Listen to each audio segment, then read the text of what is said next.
This video, we will review ILM 150104e Surface Finish, Objectives 1, 2, and 3.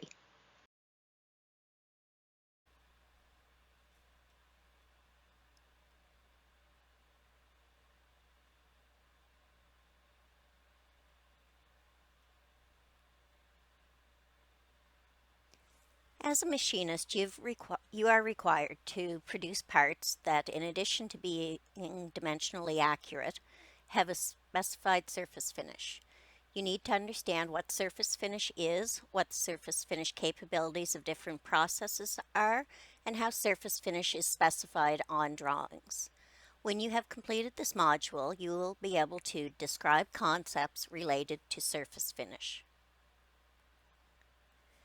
During your machinist training so far, you have focused on dimensional accuracy.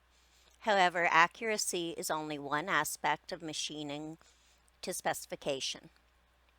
The surface finish of the part could also be critical to its functionality and lifespan. In this module, you learn surface finish terminology, surface finish symbols, and the capability of different processes to create specific surface finishes. Objective number 1. Describe terms related to the production and measurement of surface finishes. The degree of smoothness or roughness of a surface has historically been called its surface finish, although it's more accurate to call it surface texture. This module uses the term surface texture. A commonly held misconception is that you can determine surface finish texture visually. That is, the shinier the surface, the better its surface texture. However, the shine or otherwise of a surface does not necessarily indicate a particular surface texture. Although the surface of a finely finished workpiece may appear smooth to the naked eye, it does in fact comprise many extremely small irregularities, as we'll see in Figure 1. Some of these irregularities are random, for example flaws, but most are repeated as a pattern over the entire surface of the workpiece. The measurement and characterization of these patterns lie at the heart of the surface texture inspection. So figure number 1, we see waviness pattern, we see lay, we see a flaw. Below that, to the right, we see the end of the part is blown out and given as an enlarged detail to show us waviness width and waviness height. And then that wave itself is enlarged in the detail on the left to show us roughness width, roughness height, roughness average, and where a center line is taken. The following terms are important to your understanding of surface texture measurement. Center line average, the average height of the peaks and valleys of the surface pattern. It's also known as roughness average, RA, and arithmetic average, AA. Usually you'll just see RA. So figure 2 shows the height of the surface being measured at several points. So A through S, then they're all added together, divided, and taken as an average. So our other terms, flaw, an unrepeated or random irregularity in the surface texture. Lay, the predominant direction of the roughness pattern. Micro-inch, 1/millionth of an inch. Micrometer, 1/millionth of a meter. Nominal surface is the intended surface of the workpiece as specified in the drawing. Root mean square. So root mean square is like the center line average, except instead of stopping where they take the measurement, so 20, 25, 28, they square each of those. Then they add them all together and divide them. A reading in RMS, or root mean square, is about 11% higher than a similar reading in RA. So in figure 3, the measurement of each of the points is squared than average.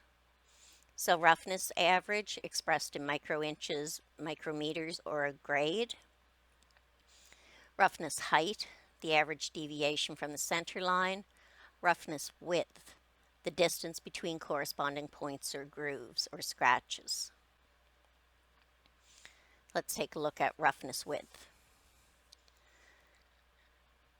Roughness width cutoff, the greatest spacing between adjacent grooves or scratches that is taken into account when measuring the roughness height. Figure 4 illustrates the effect of cutoff width on the measurement of roughness height.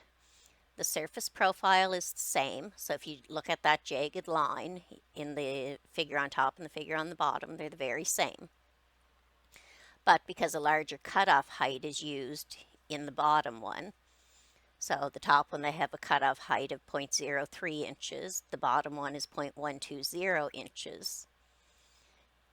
The second sample, the measured roughness height, is greater.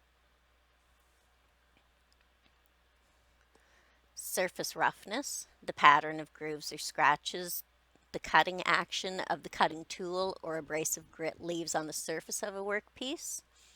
Waviness consists of the widely spaced irregularities that vibration, chatter, heat treatment, or deflection cause. Roughness is superimposed on a wavy surface. Waviness height, the peak to valley height of the waviness pattern. So figure 5 shows that. Your peak and your valley gives you your waviness height. And our waviness width, the distance between repeated wavy patterns. So that's objective number 1. That's all your terminology. Objective 2. Describe surface finish symbols used to indicate surface finish values. Estimating surface texture visually can be inaccurate and highly subjective, so some standardized means of specifying surface texture is necessary. Depending on the function of a part, widely varying surface textures might be specified. Standard surface texture symbols exist to help you interpret and create the customer's desired surface texture. Even if no specific surface texture is specified on a feature, you normally see a default minimum surface texture value in the drawing's title block.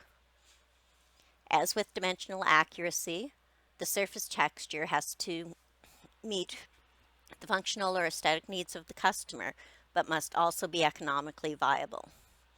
So important reasons for specifying a surface texture could include engineering requirements.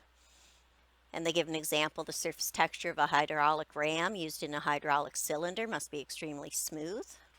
Operational life of a part. Small imperfections can lead to early failure of parts. And appearance.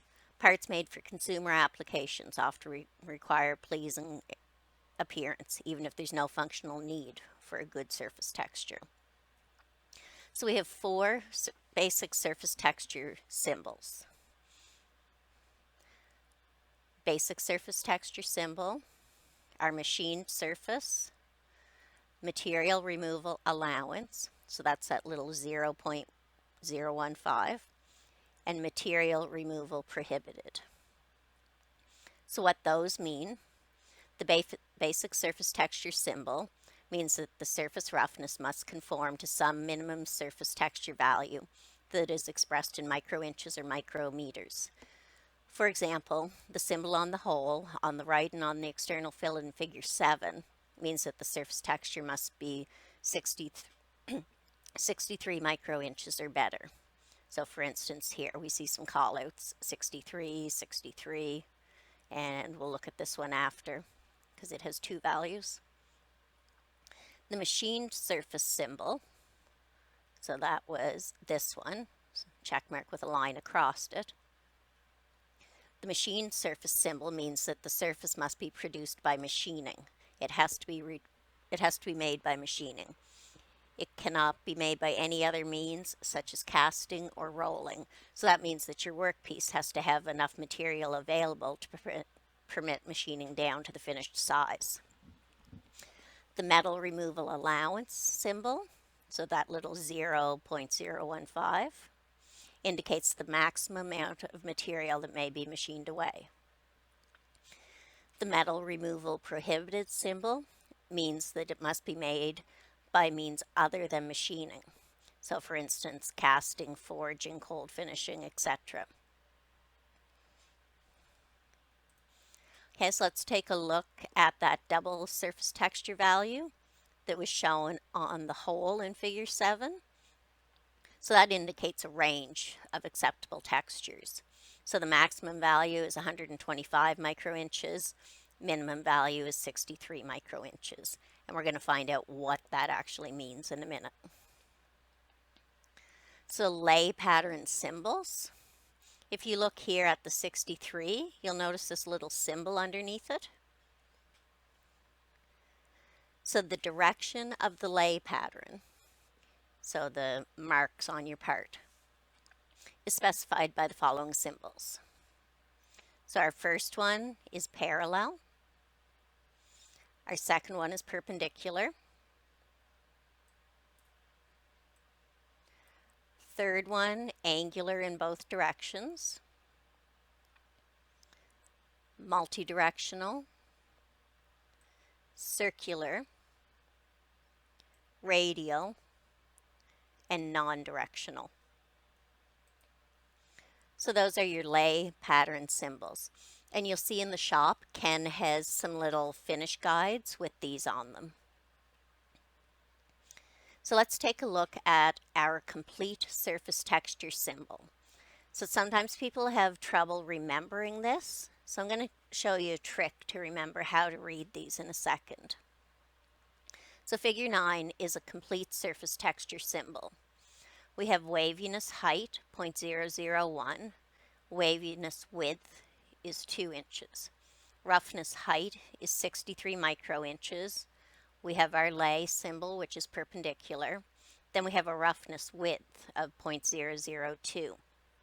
So sometimes people forget what order these all go in. So I'm going to show you a little trick.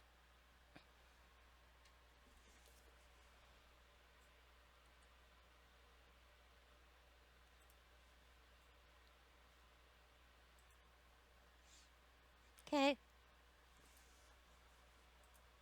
Oh, we lost our picture, sorry. All right, let's try this again. Okay, so when you're trying to remember how to read that symbol, remember the 2 numbers on the top are your waviness. So your ocean waves are on the top. The 2 numbers on the bottom are your roughness. So the rocky ocean floor is on the bottom. So you have your waves on the top and you have your roughness on the bottom. When you try to remember which is height and which is width, remember that they're in alphabetical order. The 2 numbers on the left are height. The 2 numbers on the right are width. So we have waviness on top, roughness on the bottom, height on the left, width on the right. So hopefully that helps you remember. Okay, so then you have Objective 2 exercises to complete in your ILM booklet, and we're just going to touch on Objective 3. So Objective 3, demonstrate machining or finish processes to produce a given surface finish. It says different machining processes have different capabilities of different textures, and these are things that you'll learn with Ken. One thing it says is your choice of machining process for a surface depends on several factors. So cost, availability, skills, delay required, and any other customer requirements. So figure 12, and you'll find this in your machinist's handbook as well. So the table in figure 12 shows the surface texture capabilities of different processes. So for instance, flame cutting, your process you would achieve between a 500 and a 1000 microinch finish. Whereas grinding, you would normally achieve between a 4 and a 63 microinch finish. So the ranges shown above are typical of the processes listed. higher or lower values might be obtained under special conditions. So for instance, if you wanted, let's say you wanted this finish, 500 to 1000 microinches. You're not going to be able to use sand casting to achieve that. So this table will help you decide what processes are used. And table 1 lists some of the commonly specified surface textures along with a brief description of each. Observe that the lower the surface finish texture value is, the finer the surface texture. So for instance, a surface texture of 1, this is your possible limits of what you can produce. Whereas a surface texture of 1000, so super rough sand casting. So you can see some different callouts here. So 63 is a good machined texture. 8 is a high quality. So objective 3, you have a couple of exercises to complete, and then you have your self-test. And at the back of your ILM booklet, you can find the answers for each. That concludes our review of ILM 150104e, Surface Finish.